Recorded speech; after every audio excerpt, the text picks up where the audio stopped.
walk us through what you saw today. Yeah, we didn't pitch good enough.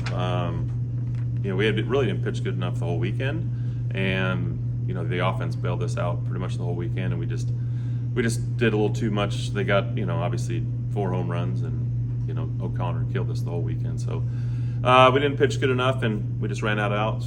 We ran out of outs in terms of being able to overcome what we did on the mound. But I thought the bright spot in terms of, I thought Shin and Bixby were really good. The offense was great all weekend. They did enough with the long ball to take the last game. So, but it was a good weekend in terms of, I thought, the effort level, at bats. The compete factor was awesome. So, you always want to, when you can try and sweep a team, you want to try and do that. And we just, like I said, we just ran out of outs. You mentioned Bixby. How great is it to see him perform like that today with what lies ahead here the next couple of weeks? Yeah, it's a great point. I think that was as good as I've seen him throw the ball. His fastball and the velocity was good, but for me it was the fact of where he was living with it. When Mason's not quite on time and he's not moving down the mound very well, there's a lot of balls that are up, and he was consistently pitching with angle and threw a couple good breaking balls. So, probably you look back, and I would, in my mind, was wanting to throw a breaking ball to the first pitch to Pitts. That ultimately, he got the base hit up the middle to put him up by 2 to go 9-7 at the time, and that's the one I'm kind of kicking myself on in terms of, because in my mind I was ready to go first pitch breaking ball and ended up going fastball, and he did a good job hitting the ball up the middle. So, but I thought Mason was great. Mason Brassfield in 4 1/3 innings pitched on 91 pitches and 4 earned runs. Mm-hmm. How do you evaluate his start today? He wasn't as sharp today. Like, the breaking ball wasn't his consistent, sharp breaking ball, which he relies on heavily. I thought his changeup was pretty good. He was kind of miss or middle with the fastball, and usually he can make up for that with the breaking ball, and he just didn't quite have that knockout pitch breaking ball today that he could go to whenever he wanted to. So they did a good job laying off the breaking ball that wasn't strikes, and but he got us into the 5th, gave us a chance, and but we just didn't pitch good enough this weekend. And if you would have told me that we would have given up 11, 20, 26 runs on the weekend and won 2 ball games, I would sign up for that.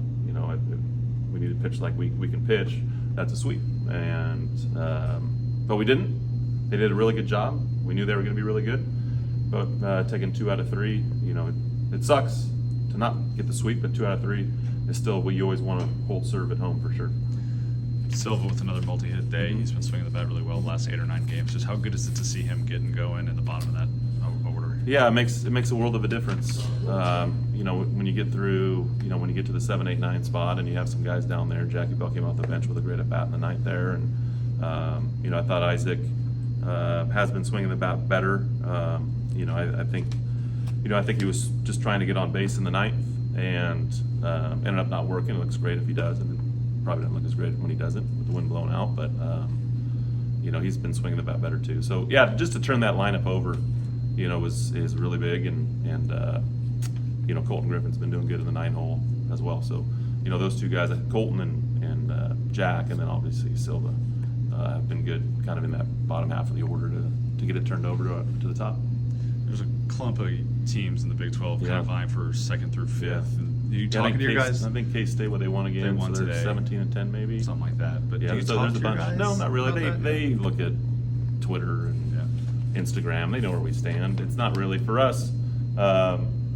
You know about it, but that doesn't dictate how we go about it. You just try to win every game and go from there. So our guys know where we're at. We have off tomorrow. Get a Tuesday morning practice, best time of year. No school, right, and just baseball. So I know our players are excited for this, last weekend, and then go into the conference championship or the conference tournament.